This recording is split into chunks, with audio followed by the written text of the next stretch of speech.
Hello again, my dear students, and welcome to a new chapter or a new extension with our case study for this PV Grid Connected module. Maybe in the previous parts, we have demonstrated together the general idea of a sizing process, considering what we can call an on-grid sizing and off-grid sizing, considering secondary sources, and also considering a storage bank. But if you remember, my dear students, we have already demonstrated the idea that in renewable energy systems generally, and specifically when you are considering photovoltaics, it doesn't make sense to have a technical study without an economical study. This is simply because your main approach is to provide an alternative source of energy to your customer.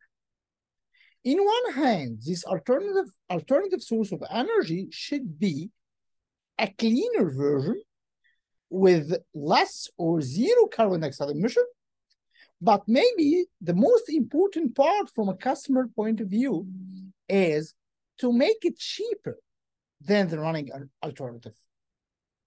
Herein, the integration of the economical analysis with the already implemented technical analysis is a must. Because simply speaking, if you create a new alternative source of energy that will be super green with zero carbon dioxide emission, but with an extremely high cost, most likely you will not find your suitable customers. So considering the cost is very important in doing any sort of analysis. Maybe nowadays, and due to the climate change, the part related to the sustainability and the zero emission of your sources become part of the equation considering the cost. But still, we have to agree that the cost analysis for any renewable energy source is something very fundamental, especially when you are considering individuals as your customer, or as we know from the business, what we can call the B2C model or business to customer model. Frankly, this course is directed to electrical engineers or to engineers in general, actually dealing with renewable energy. So we are not economists. We are not specialized in economy. What we are going to do today is just a very shallow briefing on how we can use a very basic economics analysis or economical formulas in order to calculate some key parameters related to the cost of production of our harvested or generated energy. So in this lecture, I'm going to use two sources actually. The first source is what we already have implemented together in the previous recorded lecture. If you remember this Excel sheet, considering the system analysis and the PV stuff and all these stuff. And I will going also to use this small and brief PowerPoint slides demonstrating some basic formulas in economics. So let me first try to highlight these formulas. I'm sure that whenever you attend engineering classes in any undergraduate curriculum, most likely you have studied economics. So in a big percentage, you already know these equations. It's a very basic three equations. And I'm just going to flash back quickly on this. So mainly what we are considering as, or maybe one of the main basic selling points for any photovoltaic system is what we can consider as a relatively large lifetime of the project. So usually whenever you are constructing a PV system, you are considering a lifetime in terms of 20 to 25 years. And this should be, as I just mentioned, one of the big selling points for your system, because what you are going to do is just you are going to pay a capital cost once, and then this capital cost will be utilized for some sort of a long time, maybe 25 years, of course, with considering running cost as well. So, as I just mentioned, one of the main added, one of the main added value of this system is the lifetime. However, this lifetime may be introduced some sort of challenges in terms of defining the economical value of the system. From one hand, in some countries, maybe Egypt, where we are conducting this course, is one of these countries, we have to consider what we call the currency inflation, or in other words, the currency value. For example, I spent 1 million Egyptian pounds to establish a PV system in 2022. And in the system, I'm expecting that within 8 years, I'm going to replace the inverter. So that means that I'm going to add a replacement cost at year number 8 for an inverter. But what I know is the value of the inverter now in 22. After 8 years in 2030, I don't know the value or the replacement value of the inverter by that time.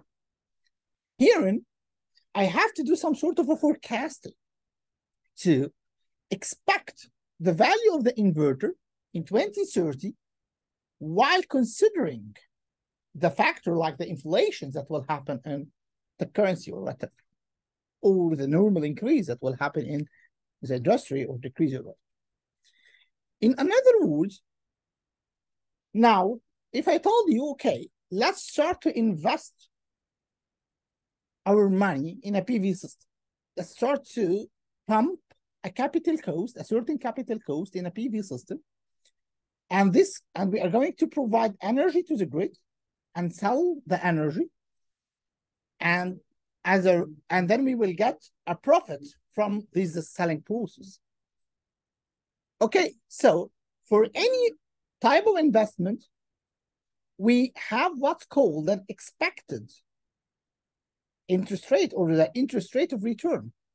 So, for example, I'm going to invest 1 million Egyptian pound, and then how much money I'm expecting to get back, so that I can calculate the interest rate of return, or the IRR. And the IRR, or the interest rate of return, is a very critical point, because, for example, if the bank provide, let's say, for example, 11% interest rate, if I put my money in the bank, so a project should be considerable whenever the interest rate of return of the project is greater than this 11%. Otherwise, it doesn't make sense to put your money in such a project. So this is another perspective where we use or we utilize economics in order to study the system. As I just mentioned in the beginning of this lecture, we are not economists, and we are not going to do a very deep analysis for that. And fortunately, there is some sort of software that can do this in a very accurate manner. But what we are going to do is just we are going to explore the idea itself, know the main concepts beyond this idea. Maybe this is very similar to what we did in the sizing, because maybe you will ask yourself why we are going to do sizing using Excel.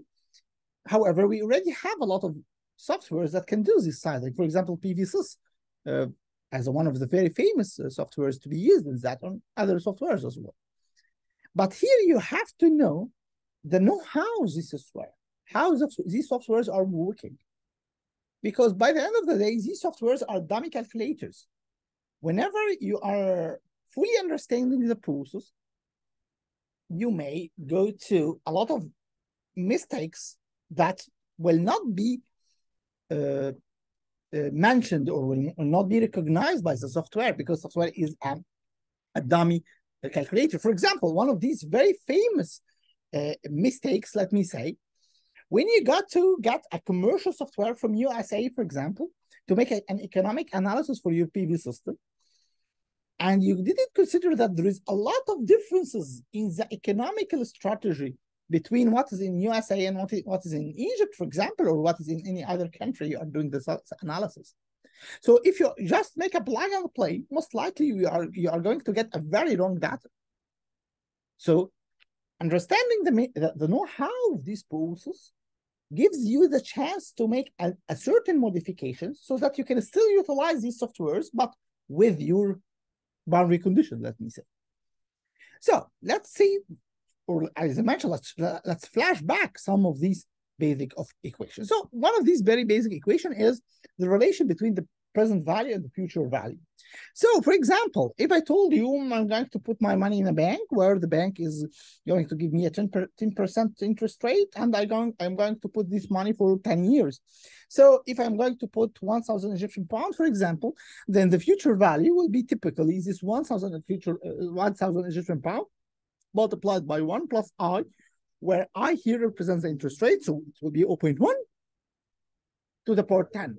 So 1 plus 1, 0.1, or which is simply 1.1 to the power 10 times the present value will gives you what expected money you will get back after 10 years when you put your money in the bank. Vice versa, you can make the same process to calculate the present value, of course, using the future value by simply dividing by the same factor, which is 1 plus I to the power n.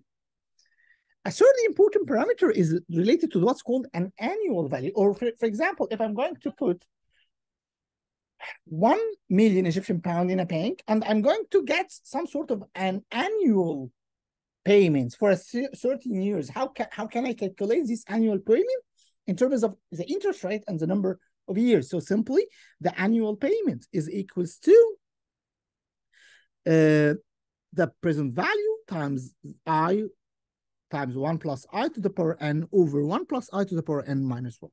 So by this equation, you can calculate your annual values. As I just mentioned, this is a very simple and very straightforward equation. Most likely, you already have tackled these equations during your economic classes by way or another.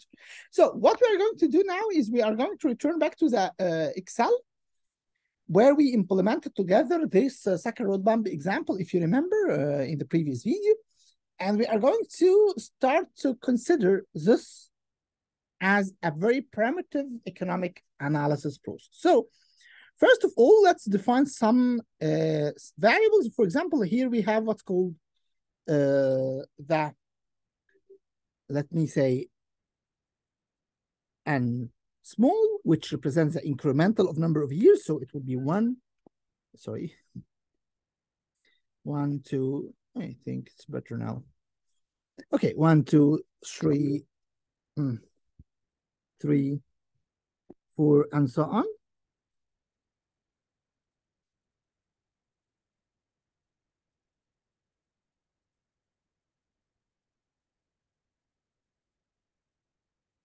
So let's consider it, for example, a 25 years project.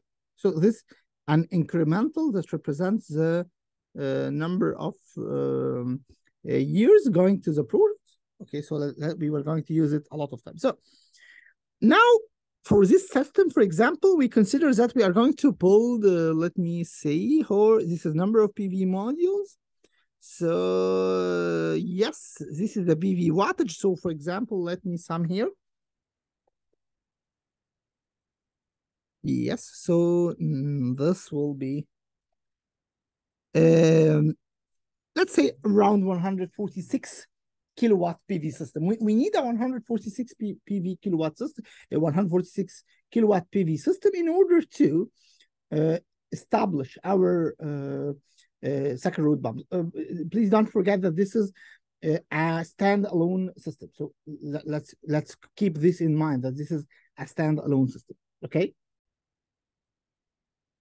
So this is the total wattage of the PV system. Let's make the calculation easy. Let's assume that for each 1 kilowatt system without batteries, the system costs $1,000 per kilowatt, just to make an easy calculation. So now here we have a PV 1 kilowatt cost, which will be 1,000, and here the unit is US dollars. Okay, so simply, in order to calculate the initial cost, maybe I forgot something that I have to have here. Insert, yes, please. So I have to have here a 0 year, which is the initial starting year. Okay, so for this, in order to have a part of your capital cost or initial cost is the system itself. So this system will consume $1,000 per kilowatt, and we have here 145 kilowatts. So as a PV system cost, remember here we are considering the standalone case. So as a PV system, as an initial cost, you are going to use this 145 multiplied by this 1,000. So simply this will be, I think I did something wrong.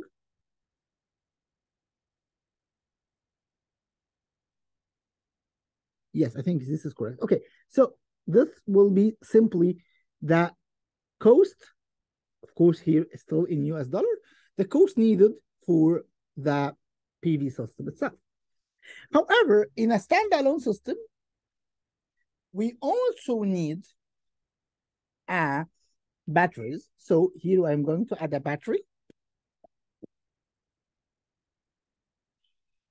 So let's say that we need, let's go to the exam. I think we calculated here somewhere.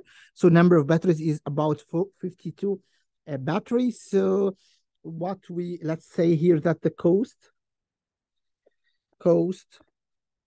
per battery is somehow, let's say any number, $50.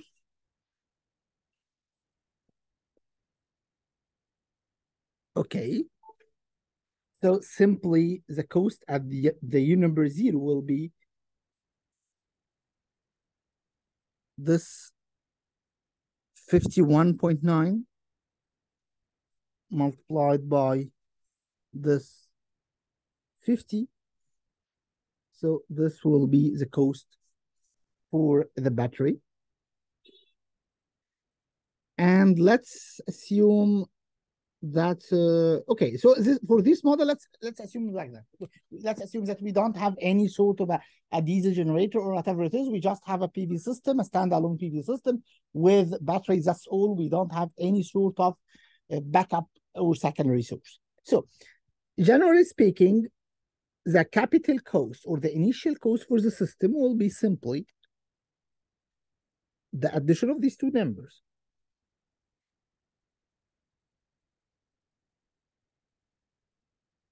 This will consider the capital cost of your system, the initial cost of your system.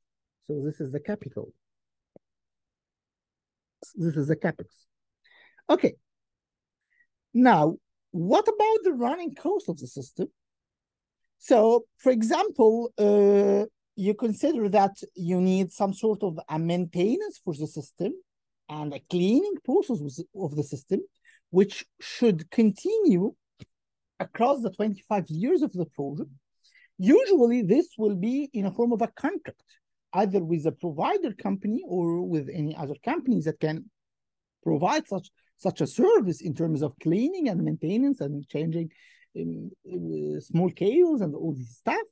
Let's assume that in the first 5 years of the project, the maintenance, of course, the maintenance cost relatively increased with the number of years. So in the first few years of the project, most likely you are doing just cleaning. After that, you are going to do a lot of maybe cabling, change cables and so on. So that's why we have an increasing cost. So let's say that in the first 5 years of the project, your maintenance will be simply 1% per year of this initial cost. So this should be tagged somehow to be fixed.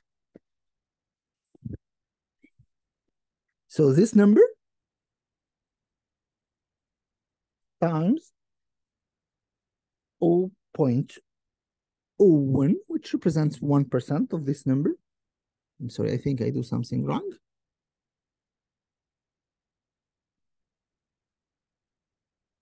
So let's do it once more.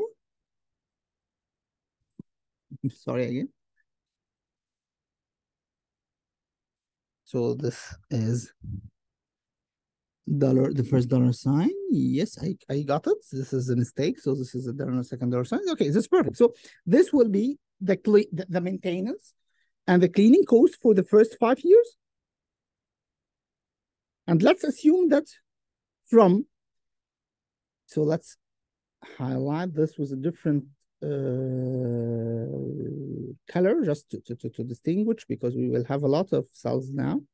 So this is an initial. Okay. So after that, maybe this percentage will going to increase to 2%.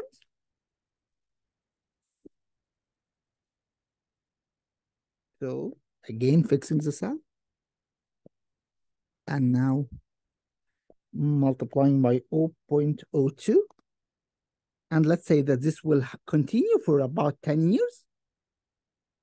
Sorry. So from year number 15. And then this percentage will going to increase a bit to be, for example, 3% for the remaining period of the project. So this number again times the 0.03, but again, we need to fix the sign.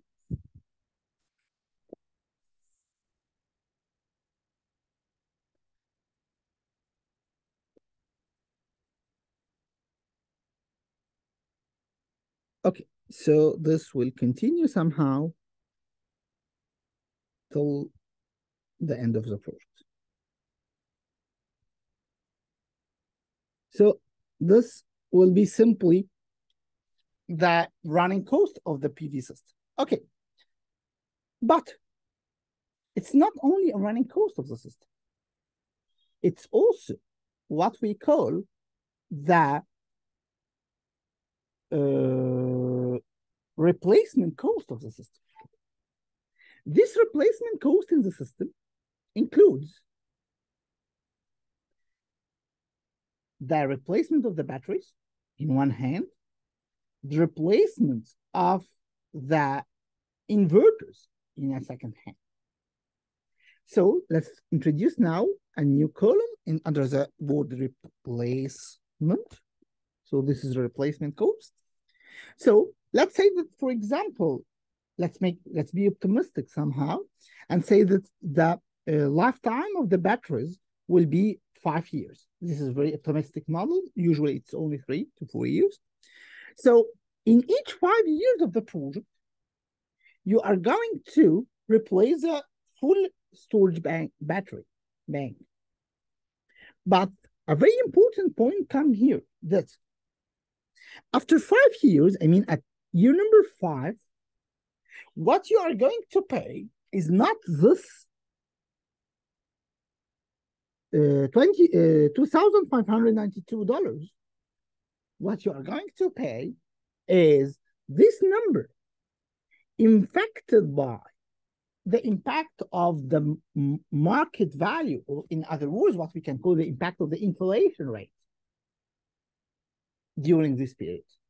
So the number to be inserted here at year number 5 will be simply this initial cost for a battery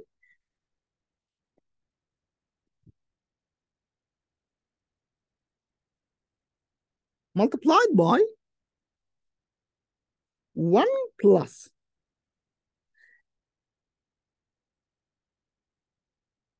I, let's consider here I equal 0.1 to the power, so this is to the power number of years, which is 5 here.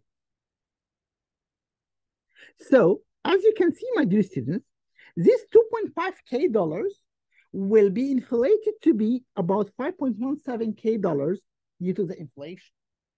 As I just mentioned in the beginning of the lecture, this is typically different between one country and another.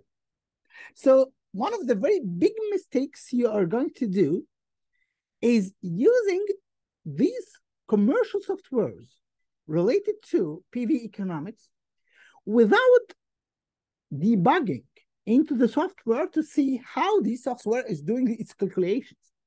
Because, for example, if you go to a country where there is almost zero inflation, this 2.5 should be 2.5. But if you go to another country where there is a high inflation rate, you have to consider the inflation rate. And it's not only inflation rate. For example, in the interest rate related to banks. For example, in USA, you can have an interest rate which is 1.5 to 2.5%. In other countries, it can be 10%. In other countries, it can be 15%, and so on. So this makes a huge difference while considering the economic analysis of a PV system from one country to another. So again, this is the new inflated number of a battery, the cost of a battery under year number 5. And then you can do the same calculation, but what I'm going to do now is just I'm going to fix this I. So I will put here inflation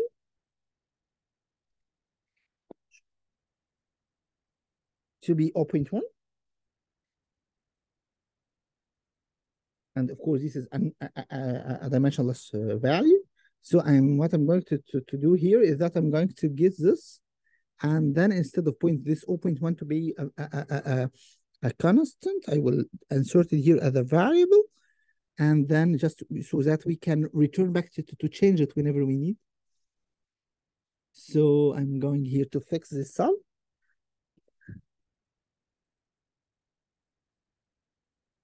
It should come up with the same number, of course. Okay, so this is the first value. So you can do similarly or typically the same calculation in year number 10. So in year number 10, so you can just grab this here. So year number 20. And now we don't need all these costs because simply we are going to clear this data. Of course, this is not the most intelligent way to make it, but it's maybe easy way for me to make it.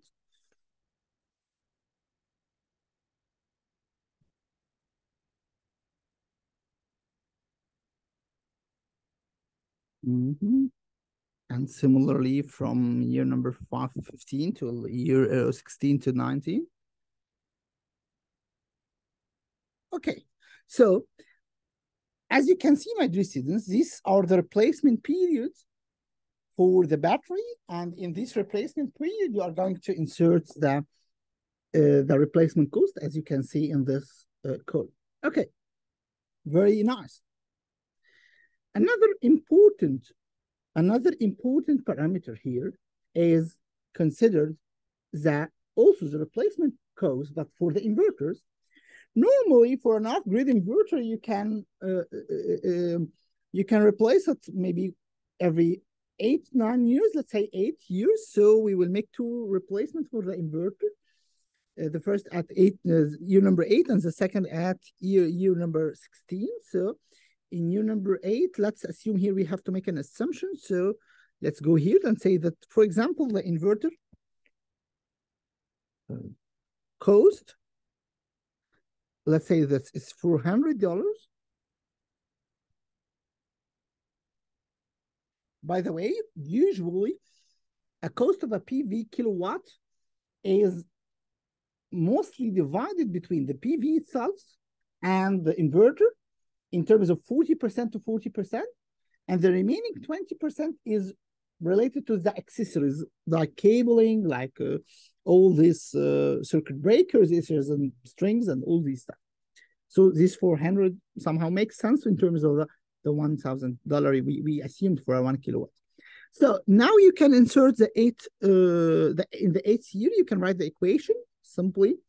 It will be something like, maybe actually we can somehow copy this equation because it will be somehow similar but with different parameters. So again, we can insert this equation here and readjust it somehow. So for the initial cost, we have, or the present cost, we have the present cost for an inverter here. And then 1 plus I is the same, of course. And then here, in this number, it's not this, it should be this one. So we can calculate it. So as you can see, the $400 becomes about $857 in the 8th year. And then, of course, as you can expect, my dear students, what we are doing now is just rough calculations. Don't strict on numbers because most likely numbers are not correct, but please check on the procedure itself because this is what we are actually try to map or try to study. So let me copy it again and escape this and put it here. So I think everything will be the same except the year. So we have to go,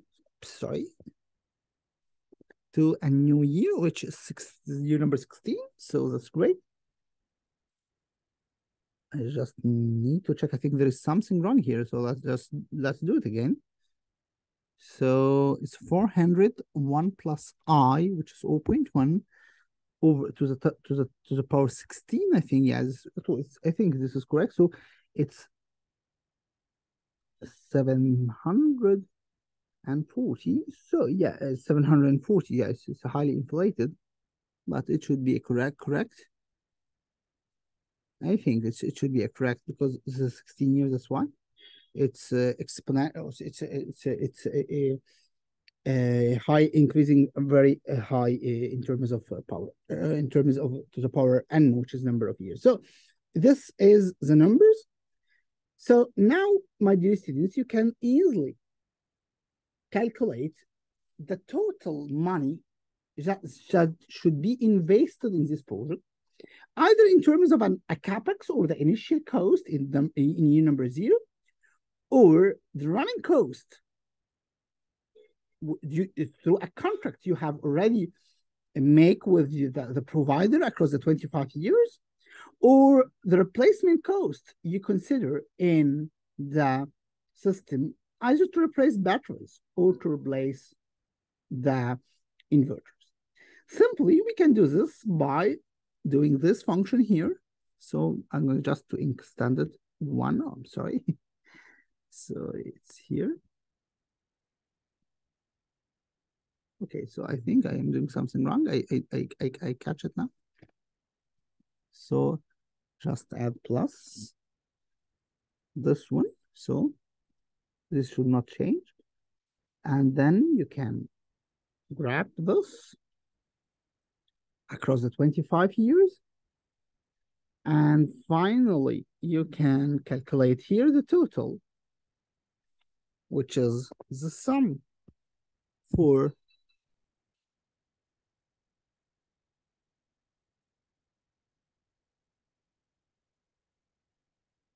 all these numbers.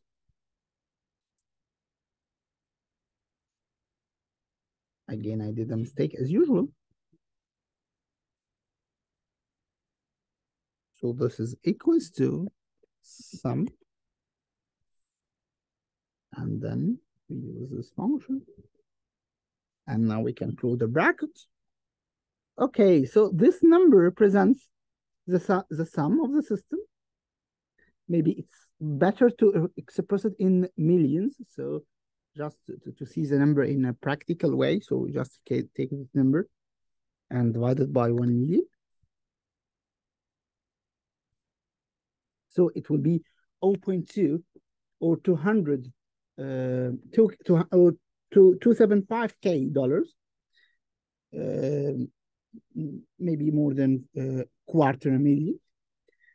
So this is the total money to be invested in the project during the 25 years. Okay, this project, in order to make a comparison, please remember that usually doing an economical study is not a part of an absolute calculation. Usually, this is a part of a comparative calculation. So, for example, you say, is it better to put my money in a bank or to invest it in a PV system? Is it better to still using electricity from the utility grid, or it's better to make part of it from the utility grid and part of it from a PV with using net metering, or it's better to make it a full standalone PV system? So usually you are doing a comparative study. So you are comparing numbers. But as you can see here, my dear student, this number does mean something for us. I'm going to invest $275K to build this system. Okay. Is it good? I don't know. Is it bad? I don't know. So we have to have what we can call an evaluating parameter.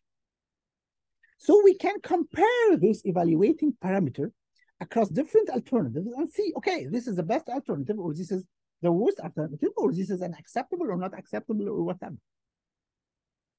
Most likely, the main considerable parameter or evaluating parameter here is what we can call the levelized cost of energy, or LCOE. What is a levelized cost of energy? A levelized cost of energy is simply the money you are going to pay in order to generate each kilowatt hour of energy. So now we did 50% of the task. We have calculated the total money we invest in this project across the lifetime, which is 25 years ago. Okay. By the way, for example, here we are ignoring these salvage values and recycling value and so on. Of course, you can consider it whenever you make a more accurate study, and this is maybe part of next videos. But for now, let's make it a very rough study in the beginning. Okay. So we did 50% of the task. We calculated the total money needed to be invested in the system. But as I just mentioned, the levelized cost of energy is the total money over the total energy. So what we are going to know, or what we are now targeting to calculate, is simply how much energy I'm going to generate across the lifetime of the project.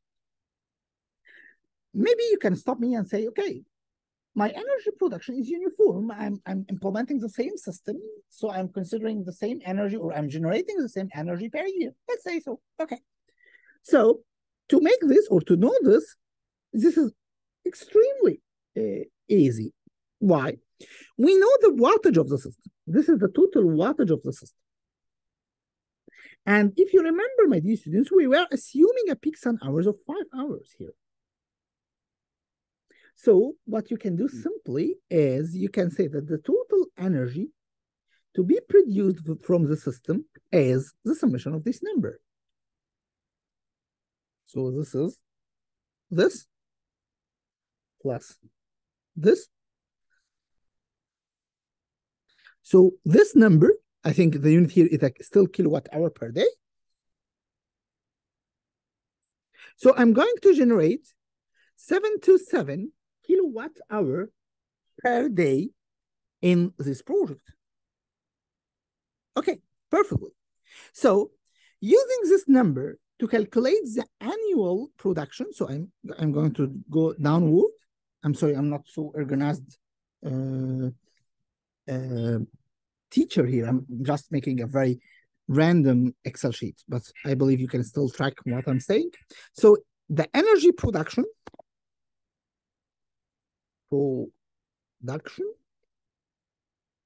per year will be simply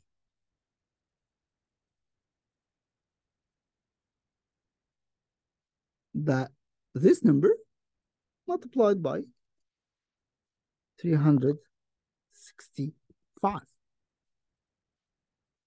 Please remember, my dear student, that this is a very rough calculation because here I'm assuming that the peaks and hours is constant across the year with 5 peaks and hours. Maybe some intelligent audience of this video go and make a more detailed breakdown for that and say, okay, this is not true. We have to distinguish seasons. We have 5 hours for summer, 5 hours for fall and spring, 4.5 for winter, and 5.5 in summer, and make then a summation. And so on. Of course, this is much better. I'm just doing a very rough calculation here to know the idea. So this is the energy consumed per year. So this is the energy production per year, as you can see, Now, let's assume the easiest way that this energy is constant. So let's go here and make a column for the energy production. So I will assume simply here, my dear students, that this number is in year number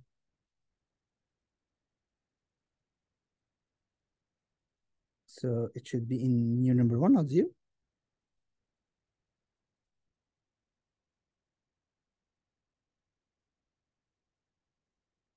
So yes, here I think we write it somewhere here.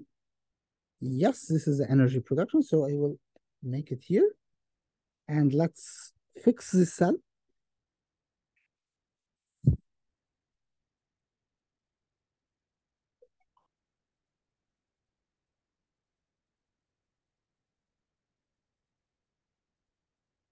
So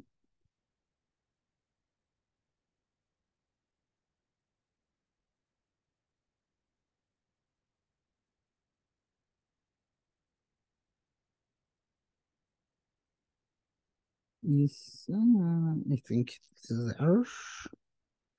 So yes, and then we fix it here until we can roll it down till here. So now we assume that this is the energy production and that this energy production is nearly constant across, or typically constant across the 25 years of operation. So simply, of course, don't forget, we can now remove this. This is the code, the unit here is dollar. And if we do this summation here, so we will get unit here is kilowatt hour across the project. So simply speaking, the number we are searching for, which is the LCOE, is the division of this number over this number, which results with $0.04 per kilowatt. So the unit here is dollar per kilowatt. So this is the unit for the energy product, or this is what we call the LCOE of our system. Maybe this is not, so I'm sorry, I'm just, because I will use these columns, so I'm sorry, let me calculate it here. So this is this one over this one, and the unit here is kilowatt. Sorry, it's not kilowatt, it's dollar per kilowatt hour. So this is the Lavoisier cost of energy of or the LCOE. Okay, so this is the first very rough calculation for the LCOE of a system, as you can see. Maybe we can start to make it more and more accurate.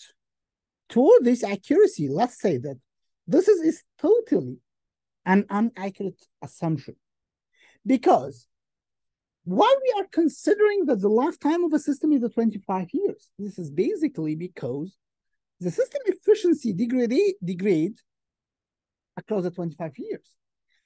Most likely, if you return to the literature in this point, you will find that by reaching 20 to 25 years old system, your system degradation reach about 0.8 reach about 20% degradation. I mean, the system is working with 80% of its initial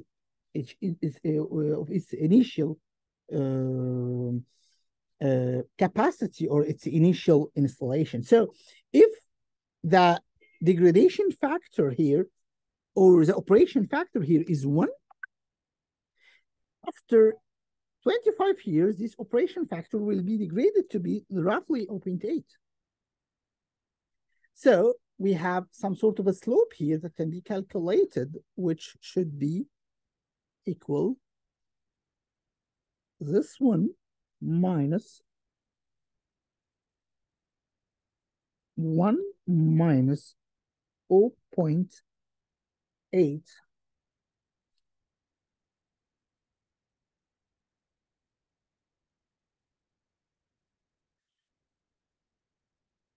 over 25. So this is some sort of a sloping function. I'm sorry, so I did something wrong. So this should be like that, I think. Yes, I think this is correct. So yeah, this is roughly 0.08. That's perfect.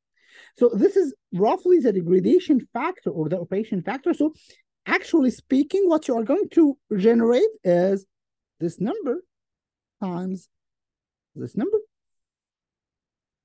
And then you can roll down. And you can see here, you can recognize the difference here. So instead of creating roughly 2.6 mega per year, you are going to create only 2.1 mega per year due to this degradation. So now the submission will be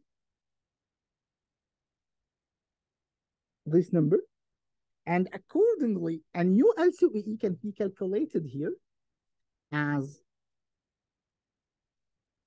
this over this. You can see, my dear students, that the LCOE increased from $0.041 per kilowatt hour to be $0.045 dollar per kilowatt hour, because simply your production decreased by this degradation factor. So this is one of the elements you can use, my dear students, to investigate the impact of degradation on the system, as you can see, comparing this one with this one. Okay, so this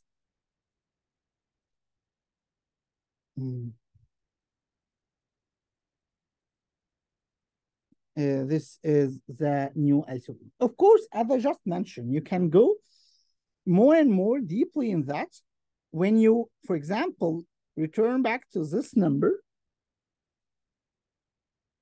which is, this energy production per year. If you remember, I just mentioned that this is a very rough estimation because I just multiply the number here. I think, we can.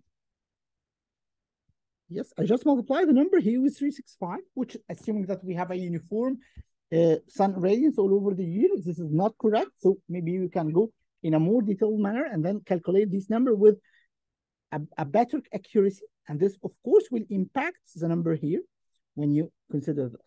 Okay, so this is what we can consider a first initial stage in designing a PV system with with a certain levelized cost of energy. Please remember that here we are considering a very basic standalone system with batteries and inverters, and we don't have any sort of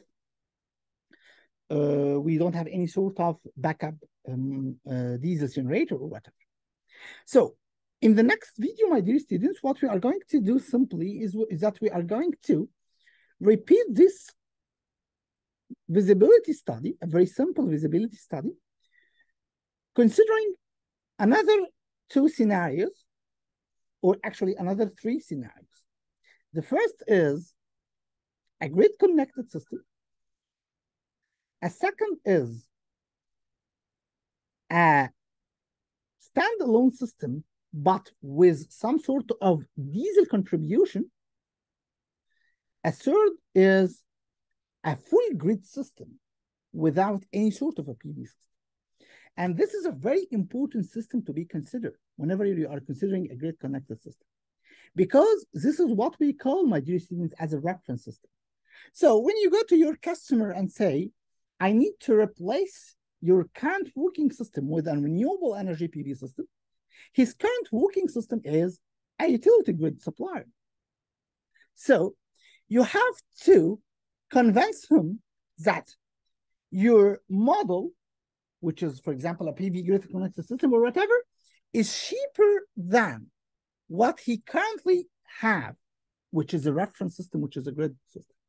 That's why it's very critical to consider this reference system as a part of your visibility study. Okay, thank you very much for your concentration for this video, and see you in the next extended video of this study considering other alternatives from a last course of energy point of view. Thank you very much.